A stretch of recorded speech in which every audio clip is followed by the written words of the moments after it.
bit short. Yes.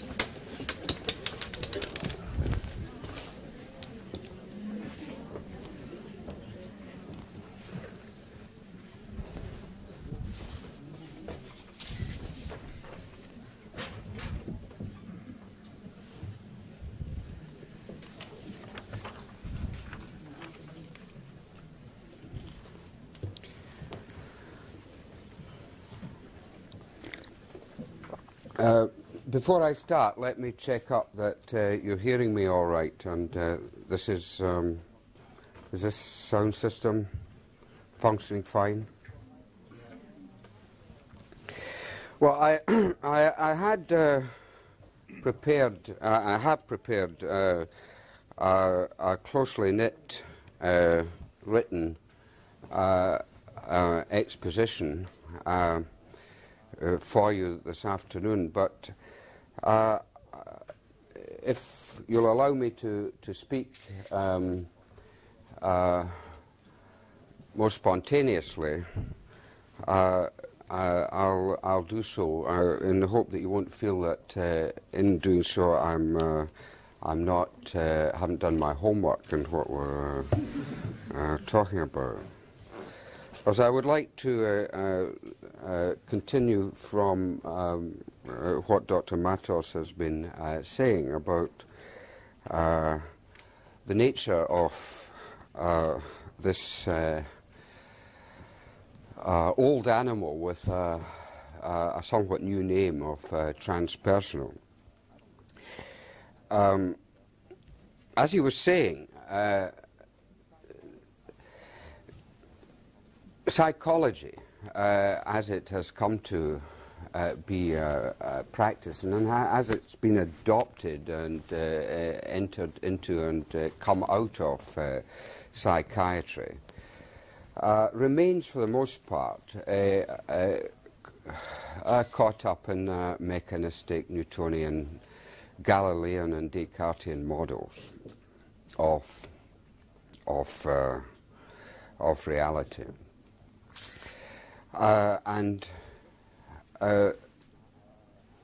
This, I think, I don't have to argue here. I don't have to argue this out. Is manifestly after Einstein and everything since then is as sort of Paleolithic psychology compared to where particularly the physicists have got to. In this Congress in Bombay, for instance, there are people going to be there which range from the Dalai Lama on the one hand to Nobel Prize winning physicists on the other. And the problematic is, from the point for us psychologists and psychiatrists, is has got a number of features, and let me perhaps divide them into three headings.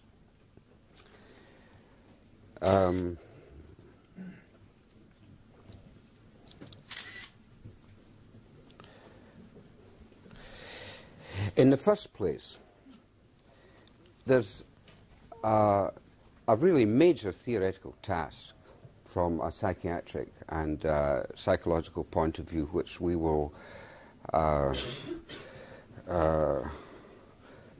just allude to in the first place, of being able to express in equivalent degrees of clarity and sophistication a paradigm that complements and reflects and matches those of our contemporary physicists.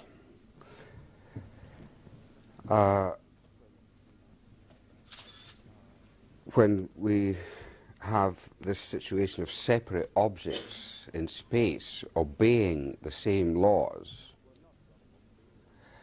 We're not talking about physics anymore, we're talking about the modern totalitarian state, of which Sweden is an example.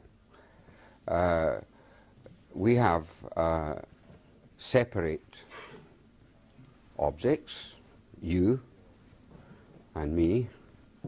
You're all separate objects in space and time, and you all obey the same laws for all of you, and if you don't obey them, too bad for you.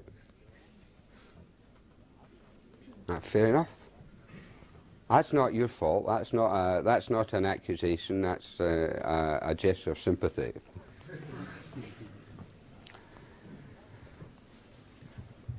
Because the deposit of this way of thinking is deposited in the structure of our society.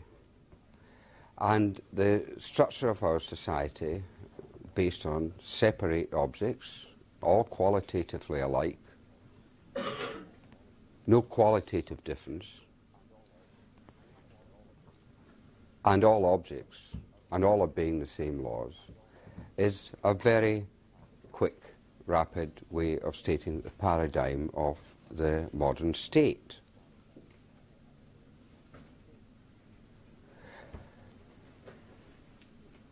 Now, I find even more sinister than Descartes is Galileo. If we take Galileo, you might say, as a symbolic marker for a moment in European consciousness and contrast him to Giordano Bruno, it is significant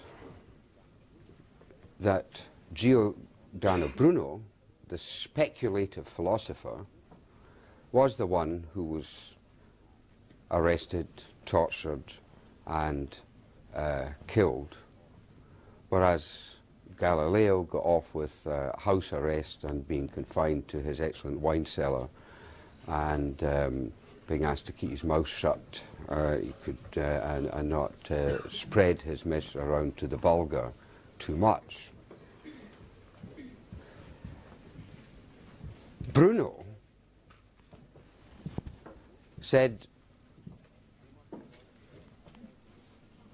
we must allow for a situation of not only that the infinitude of the world, but the open possibility of an infinite number of possible worlds.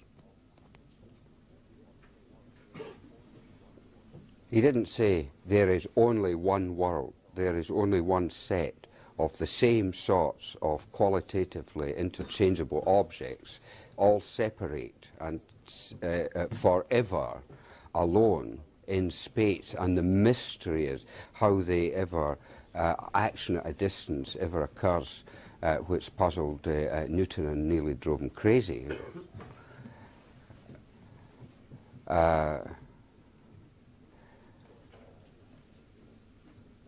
So it seems that the way we went was in the direction of Galileo. And what Galileo proposed, and you'll find it in the Novum Organum and elsewhere, was two things, two aspects, which I think both are equally profound and equally paradigmatic of our mode of thought and the type of society that is predicated upon our mode of thought, and which continues to have a dialectic interplay between each other, the way we see things and the way we act towards each other in the light of the way we see things. In the first place, Galileo proposed that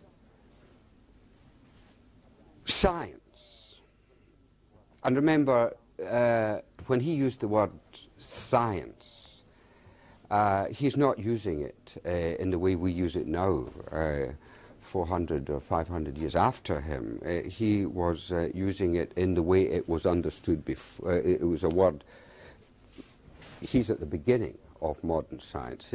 So when he uses the word science, he's not using it with all the history of the last centuries since him, in order to know what is really important to know, we should, he said, try to investigate the world as though there was no living creature in it, as though there was no consciousness, as though all human beings were dead. He said, imagine what might be here if we were all dead, and there was no living creatures, not only human beings, but no living creatures of any kind to project our apparitions of sight, sound, taste, touch and smell and time and our experience upon whatever is the case. Let's eliminate ourselves completely. We will abolish ourselves. We will suppose that we are not only unconscious, we will suppose that we are actually dead. And we will investigate the remainder, what we imagine might be there if we weren't there. And that is a really, and that is a thought of genius. That, I think, more than simply applying, as he did, the technology of the telescope and so forth in his experimentation, that is a thought of profound genius, which has changed the whole world by eliminating ourselves from it. And, of course, when we eliminate ourselves from the world, we eliminate our world. What is our world of experience, the world we actually live in, our Erlebnis, our actually lived experience of the world we experience, is eliminated and consigned to so-called secondary qualities. The primary qualities are forever unexperienceable by us, because anything we can experience is not what science wants to investigate. As soon as we investigate some aspect of our real lived experience world, we're not being Galilean anymore.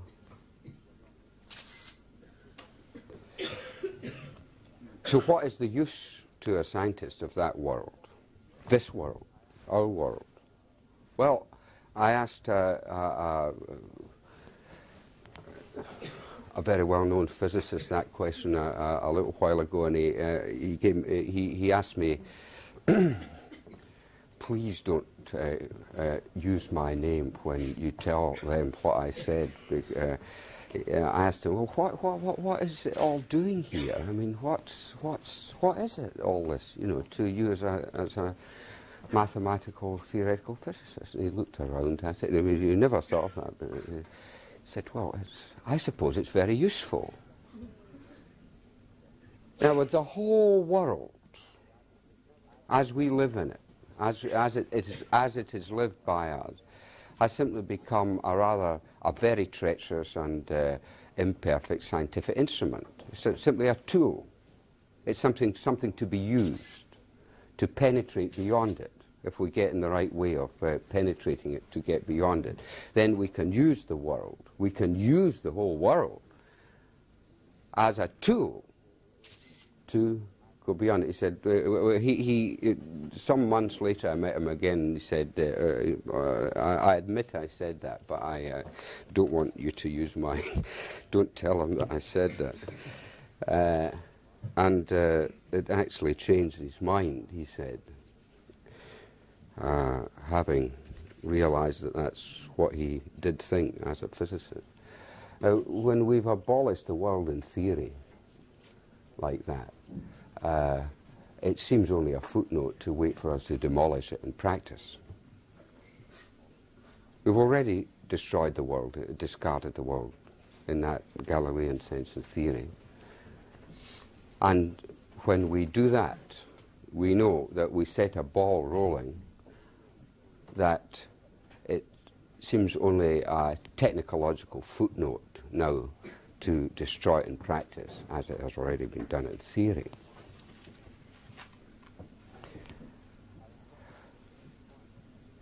I'm not going to labour the point that the world that we actually live in is not my subjective experience. It's not inside my head. It's not an epiphenomenon of my brain. It's not inside rather than outside the world, and you as and us here are all together, and it's neither inside or outside. And it is normalized, if you like, as it were. It's a normalized hallucination, hallucinatory delusional system, that we are fundamentally characterizable as separate, independent, quantitative objects in space which mysteriously hallucinate back to themselves the appearance of being people living in an actual world together. And so the modern state has got to enact laws which cannot be qualitatively different, but have to be quantitatively the same, to be applied to everyone quantitatively equally, with and so, I mean, the logical end of that is that we might as well simply have everything computerized and have ourselves computerized. The computers will govern us because all they do is calculate quantity and permutate and combinate. They can't think, and that's thought is the last thing that we want in that system. And the second thing that Galileo and not the Galilean, the Descartian, and the Francis Baconian scientific world has, or scientific paradigm that I want to mention is proposed to us. It comes from Bacon, which is Francis Bacon. I'm sorry that earlier I think in a few sentences I used the word Galileo when I meant to use the word Bacon. But we're now talking about Bacon, and we're talking about we're putting together Galileo, Bacon, and Descartes. Bacon had a slightly more romantic, you might say, idea of nature than Galileo, but they go together. He said, nature is a lady, nature is a woman, and the scientific project is to find out the secrets of nature. Nature used to be the mother goddess in which we all were, as it were, in her womb, in the womb of the sky and in the earth and so on. We're in her. But we are outside of nature. We're not inside nature as a maternal womb. We're outside this woman, looking at her from the outside. And she, nature, who is outside us, this woman, is free and at large, as he puts it. She is free and at large. We'll never find out her secrets by allowing her to remain free and at large. We have got to capture her, to constrain her, to vex her, and to torture her. And we will torture the secrets out of nature, then we'll wring the truth out of her as we torture the witches.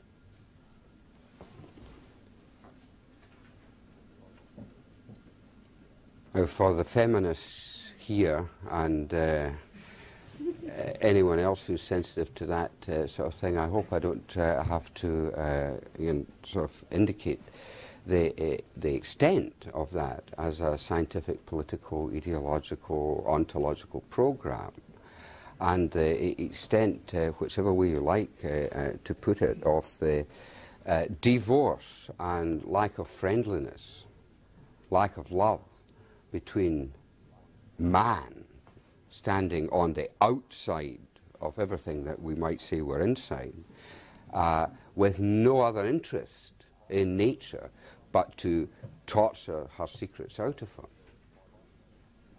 And so the modern scientific laboratory has become the torture chamber of nature. Scientific laboratories are the torture chambers of nature, as proposed explicitly by Francis Bacon, who was the Lord Chancellor of England at the time of torture, and who signed the appropriate forms for appropriate authorizations of torture in the time of Shakespeare.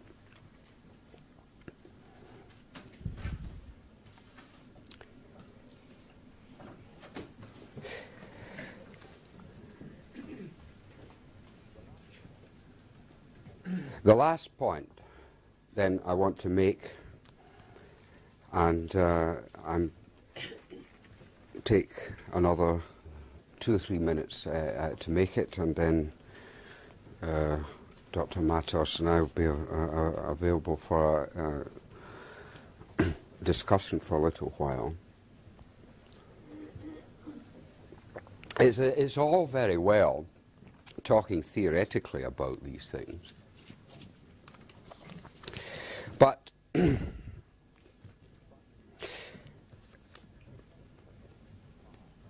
it doesn't get us very far talking theoretically about these things unless we are able not only to adopt a new theoretical paradigm, which is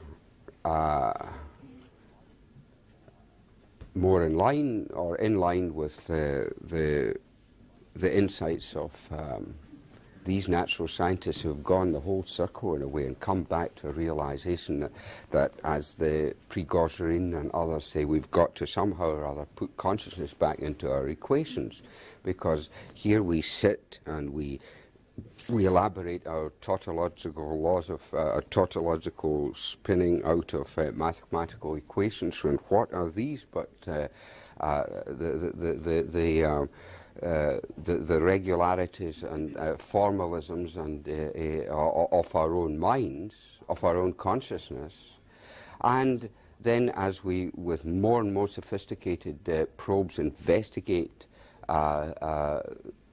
this physical world, we keep on finding in the physical world sort of reflections of our equations. Now, how does that come about? How does it come about that this consciousness has eliminated itself from the physical world, finds its reflection in the physical world? And how does the physical world seem to find, as it were, its conscious reflection in the mind that reflects upon it? It doesn't seem that having started from this schizoid duality, that we don't find a schizoid duality, we find a dual unity. But this dual unity remains inexplicable within the paradigm that it began with and ends up by depassing, by destroying its own origin That's fine. The physicists don't mind that at all. They love it, and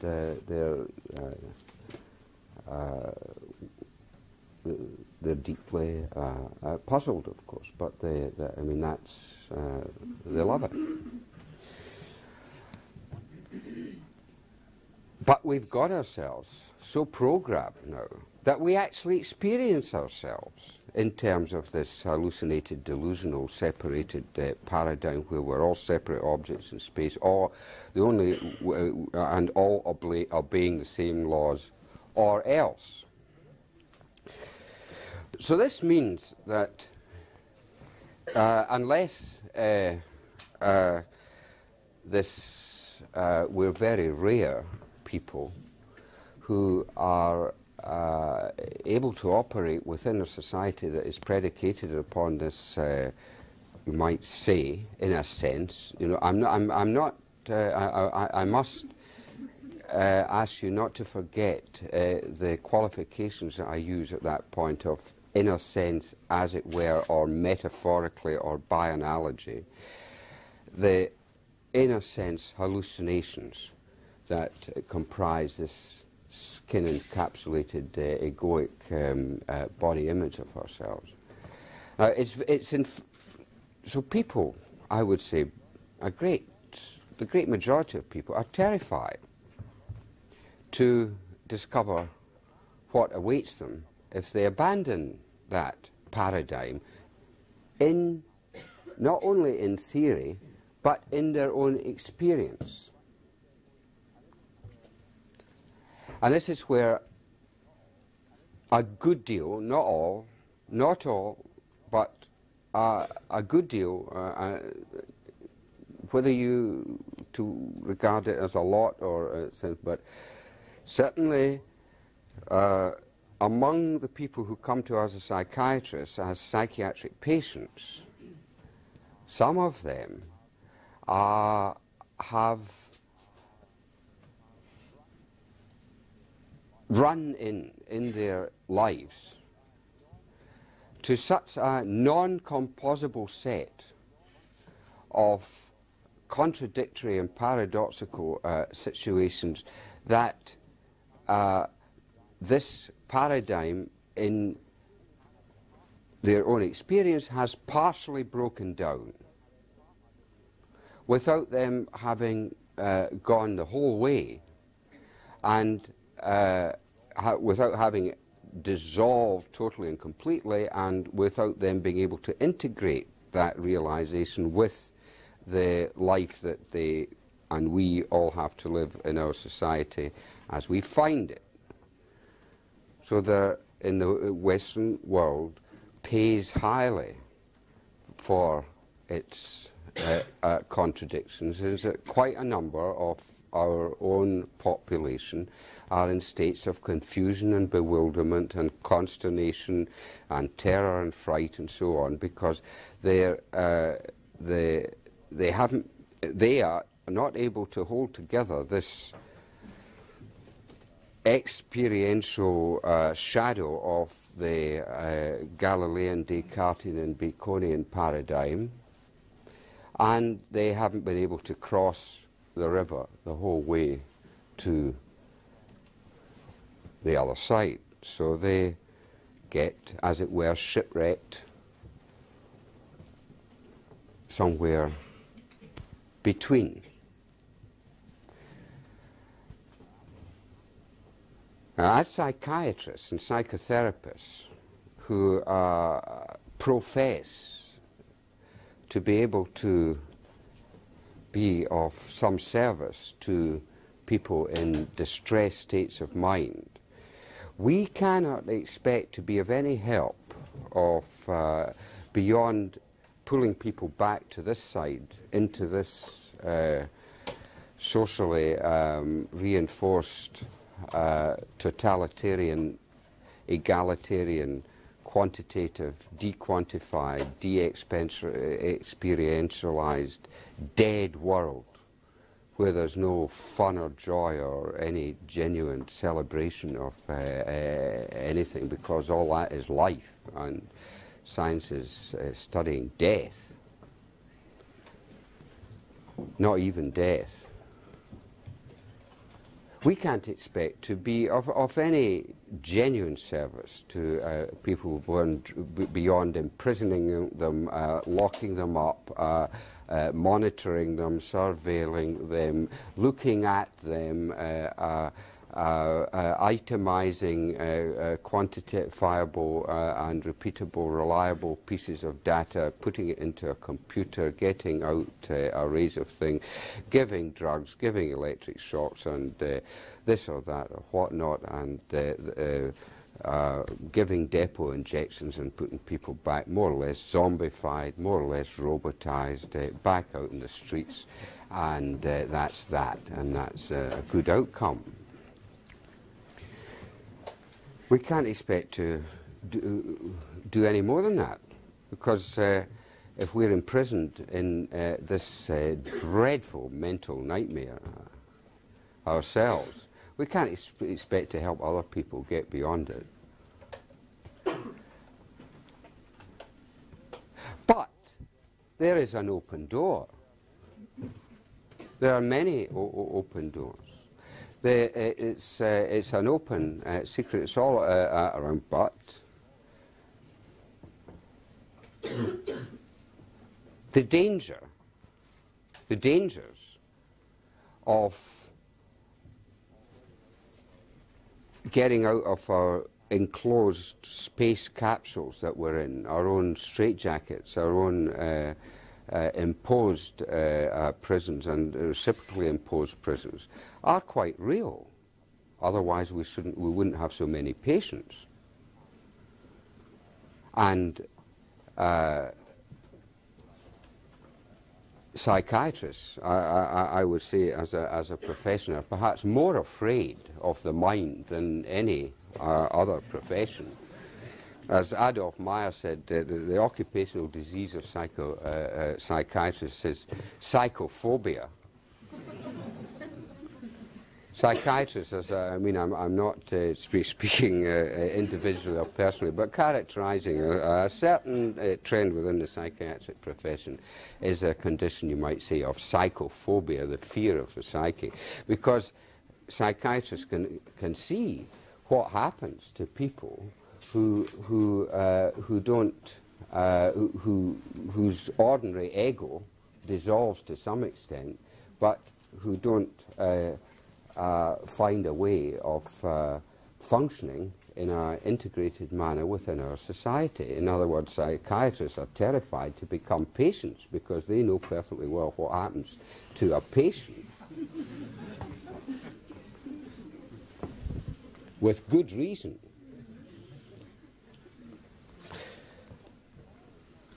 But all is not lost, all is not... There have been waiting for thousands of years the still small voices of the world's sages who have presented us with access to very simple procedures of which are not excited or violent or alarming, or which are so simple that they're so difficult. The simple is often the most difficult of the lot, and the most despised of the lot, and the least understood of the lot, and the most forgotten of the lot.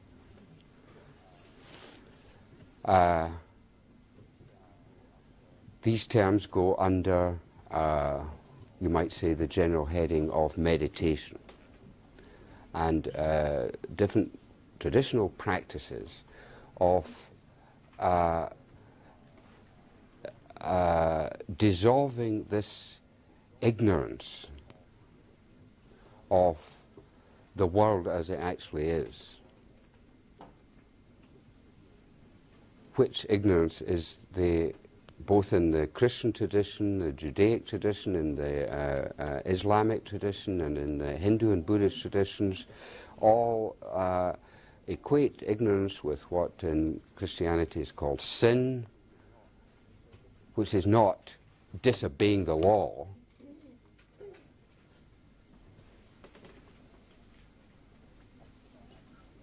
As St. Paul says, the law brought sin into the world. The belief in the law is the deepest Christian sin.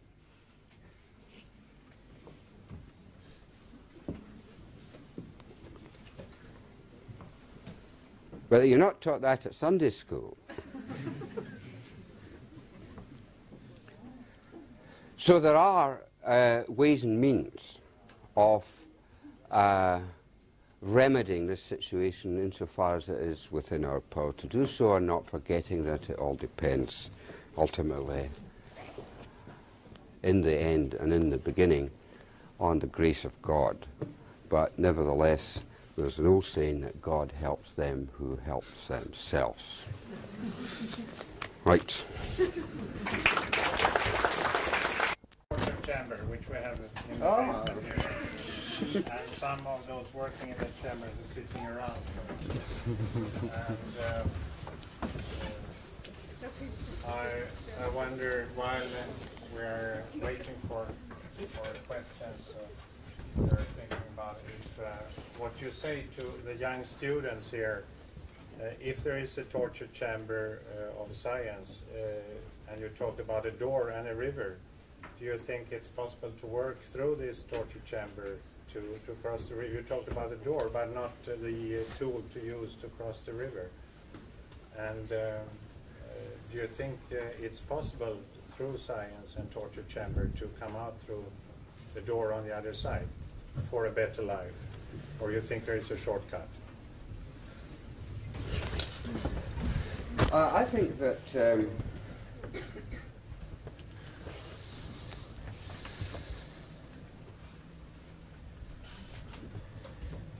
one's not going to get any distance with a methodology of cruelty. That one's got to propose as a fundamental principle of therapy that one is going to attempt to do no harm. Harmlessness. I mean, we've left love out of our scientific epistemology. There's no place in love in the scientific epistemology. There's no the relationship between ourselves and that object or that thing or that person or that situation which we study is quite decisive in what we draw out of it. So if we operate with I don't mean that all laboratory work is necessarily an instance of torture, but I do think that a lot of it is.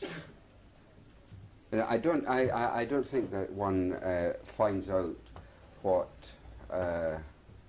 I mean, if I wanted to get to know a lady, I wouldn't think that the best way to get to know her in the way that I would like to get to know her is by torturing her.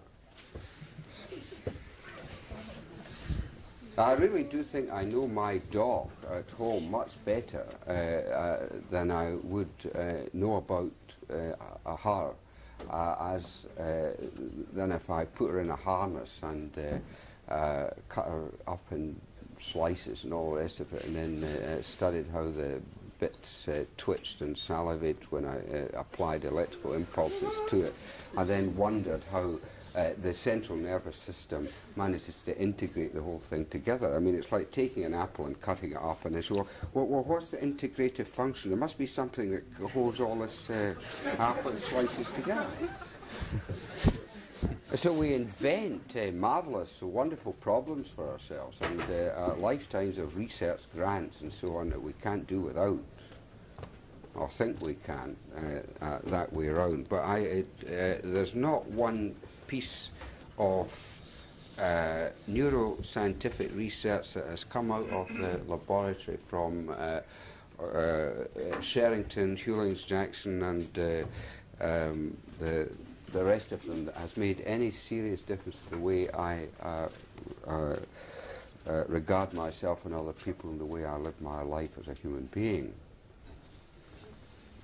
And but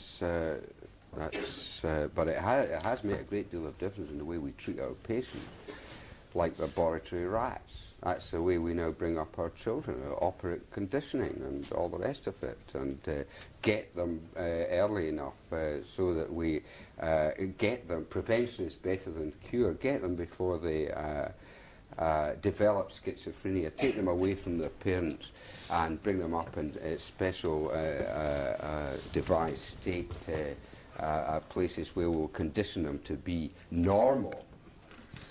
That is a nightmare to me. Absolutely terrifies me. I find it abhorrent and disgusting. And there are other ways of being scientific. That paradigm, I hope, is an aberration of a few hundred years in the Western world, and I don't see that that necessarily goes on forever. There is such a thing in the world as curves, where something reaches a certain point and turns around and develops in another direction. So I don't think that it need increment like that all the way. And I don't identify knowledge with that sort of so-called science, and I certainly don't identify the profession of psychiatry with becoming with being the sort of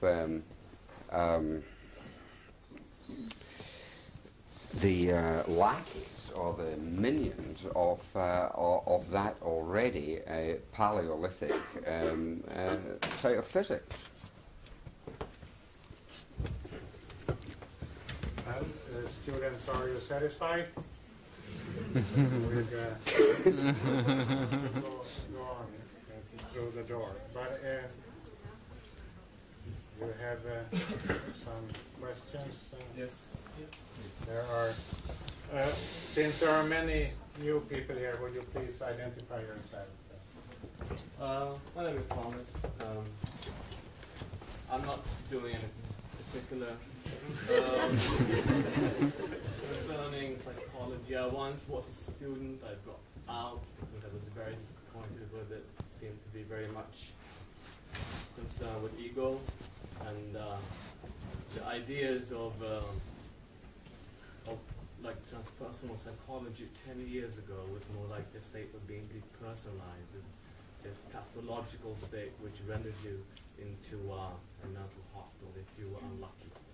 So I have this question of what you've been talking about. Is this, there was a book by Aldous Huxley written 10 years ago, and it was about this type of philosophy. He called it the perennial philosophy. Is this what you actually are talking about? And also, if you say that the ego is a hallucinated state of consciousness, then one wonders if consciousness, to start with, how does consciousness conceive of this image of itself as being the ego? And how do you go beyond that? And is it you say it's possible to go beyond the image of ego, using perhaps some techniques from different types of meditation. But why do we get into this state of feeling like we are separate people in this bag of bones, and that you're here for this period of time, and when you die, that's finished, it's all over with? And you're only touched for short times. What's your question? My question is, start with, if this was what you were talking about, if this is a perennial philosophy you've taken up, just used another term called transpersonal psychology, And then how does this ego thing start with anyway? How could you please try to elucidate that for me if possible? Well, the term perennial philosophy is an old term, and it was reintroduced into Western rationalism by Aldous Huxley's father, Thomas Huxley,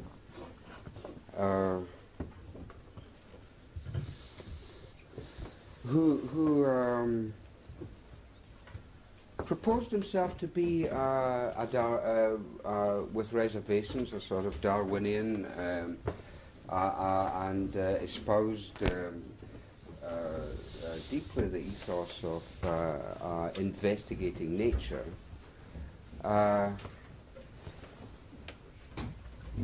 Much more from the ethological point of view, and investigating nature free and at large. I mean, we can investigate nature free and at large. If we want to find out how, you know, the lions and the tigers and all the rest of it actually conduct themselves, then you won't find that out by putting them into zoos and circuses and laboratories. I find it much more interesting, apart from anything else, to discover how things and people and animals and creatures get on when they're free and at large. It's so dull and drab and unpleasant to do it otherwise, and there's so much that one can continually learn. In terms of then how do we get, how do we actually discover for ourselves that the nature of this body, ego image that psychiatry has written, psychiatrists have written a lot about? Well, we can do that. I can give you a whiff of that in 2 minutes just now, if you want to try it out. I find I do this any time of the day and night. Do you want to try this out for 2 minutes? Just a sort of practical sort of thing, if you follow me for 2 minutes in this. Now, I'm standing here, and I'm going to invite you and everyone, if you want to. If you don't want to, don't have to do so, but it's just, we have to do it just straightforward. I'm going to address myself to what my face is. My face. Now, I haven't got a mirror. I can't actually see my face without a mirror, or without looking into a pond, or without seeing a reflection of my face. So what is actually my face, apart from what I see visually reflected from what I call my face? Well, I'm going to approach my face and invite you to do so from the other direction. And I find that easier to do shutting my eyes. So I've shut my eyes, and you can shut your eyes if you feel like it. I got my eyes shut, and I'm addressing myself to my face.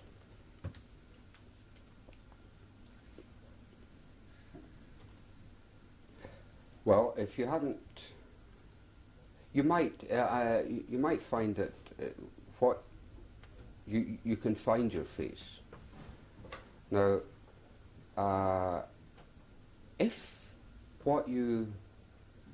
you've got your eyes shut, if what you are now calling your face is a mental picture of your face, then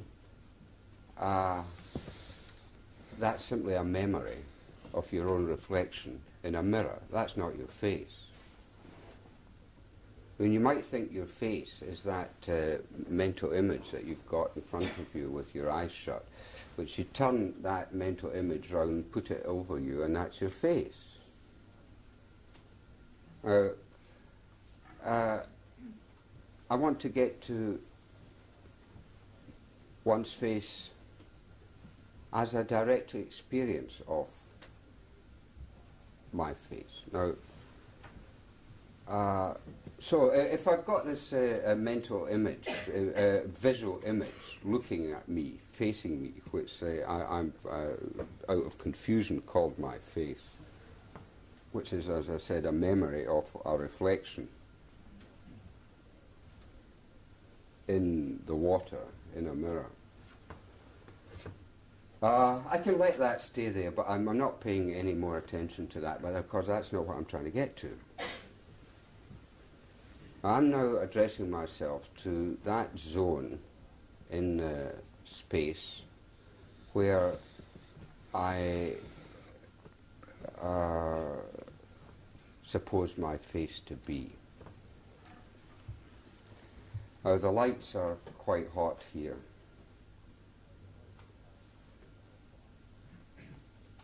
So what I come across is that there's a zone of warmth, of temperature, somewhere in the facial vicinity where I have constructed a mental map of where I take my face to be.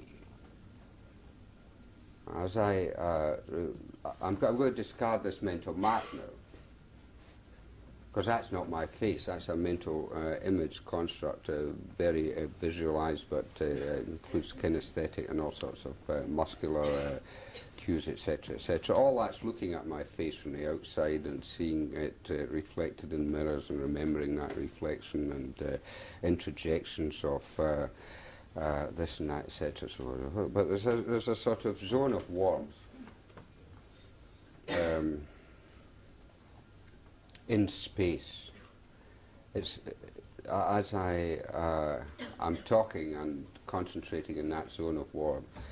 It's a sort of quite a sort of rosy cloud in the sky, as it were, of a sort of warm zone. But what is it made up of?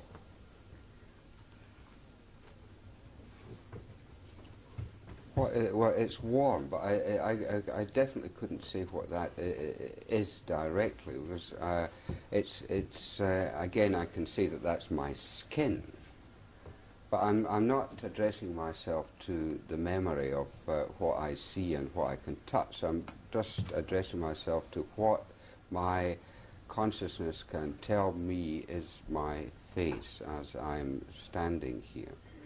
As I'm continuing to talk and concentrate on this, this zone of warmth is actually beginning to dissolve somewhat. I've got a distinct impression that I'm on one side of it, and somewhere it's in some indefinable zone of space,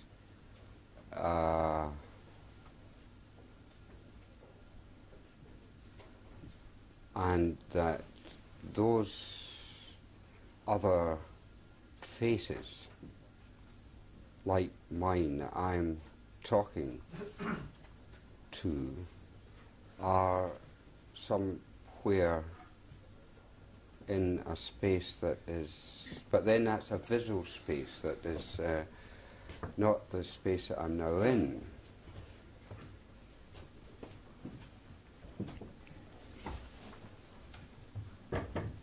Anyway, I'll in about 10 or 20 seconds I'm going to open my eyes, having dipped into that for about a minute, and certainly established once again to my satisfaction that I haven't got any face at all. And if I sat down for a bit longer in a cooler atmosphere and didn't talk, then I would not be able to find a locus from which that which is speaking and calling, using the word I, is in relationship to any face. And I establish once more that what I call my face is a visual mask that I put on when I open my eyes, as you do. And certainly I can see it, and there it is. Thank you.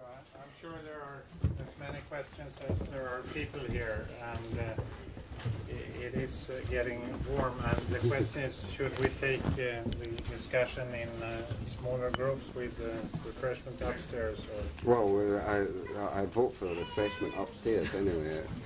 Well, so maybe those who want to put questions could do that more privately upstairs. And we thank the Dr. Laing and Ronald once again.